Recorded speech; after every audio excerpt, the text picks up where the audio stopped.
Her front wrist had been shattered and poorly healed. Her tail had been cut off non-professionally. They guessed scissors. Her intestines had been dislodged from where they should have been, and her kidneys were damaged. Her sternum had been broken more than once and healed. Her body was almost entirely covered in scars and poorly healed injuries. That's the situation of a poor cat in the story we would like to share with you today. I volunteered at an animal shelter years back. My job was to clean cat cages. One day, I brought my supplies in and noticed a newcomer with a bright orange card on her cage. Dangerous animal. I started with this cage first, since cats with this sign tended to do better earlier before the day's activities got them too stressed out. I looked in and she hissed, all puffed up. But it seemed her heart wasn't into this display. When the cage opened, she shrank back. She stayed curled up while I cleaned, and I noticed her tail was only about an inch long. I know some Manx cats have short tails, but it didn't seem natural. The next day, I brought her treats and left them in the cage while I prepared the cart. She ate them right away, then back to cowering. I did this a few times. Eventually, I tried picking her up. She immediately curled up against me, trembling, and buried her face in my neck. She held onto my work shirt for dear life. I was able to look her over a little and noticed her paws were crooked and the end of her little tail stump was scarred heavily. I'd been asking around about her, but no one knew her story. The next day, I brought a can of tuna for her. She'd been on my mind a lot. When I got to her cage, there was another card on it. She was scheduled to be euthanized that day. She had attacked a couple of workers. I knew why. She was terrified, not vicious. I begged for permission to take her home and foster her, or at least try. Something about her had gotten to me, and I was attached. The shelter relented and allowed me to take her home.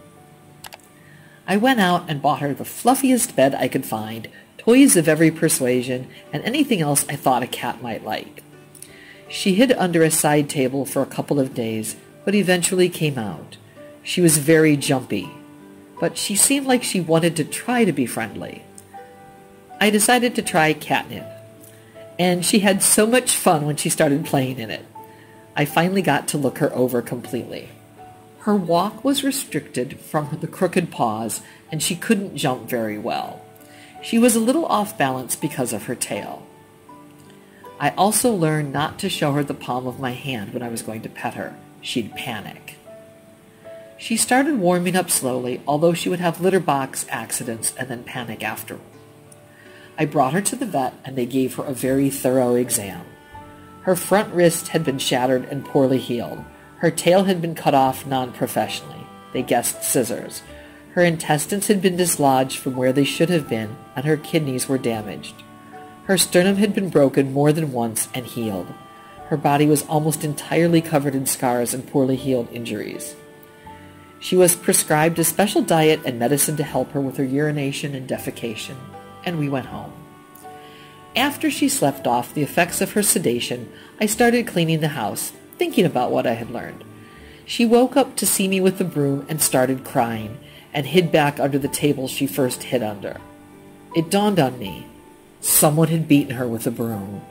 Someone had done so much damage to her that her body was more scars than anything else. She lived with me for many years, almost a decade. I always held her close to me, cuddling her and petting her. I could sit and hold her for hours. One summer, I was out doing yard work when I heard her at the front door meowing, trying to get my attention. I opened the door for her so that she could join me on the porch. She came outside and laid down to bask in the sunlight. After that, she followed me outside every time I went. She never left our yard. She knew that she was where she belonged. That's definitely the wonderful time we had together. And now she's not here anymore, but I never regret saving her. That is all. This story is worth watching for many people. So if you enjoyed it, please share and subscribe to our channel. Thanks so much, and goodbye.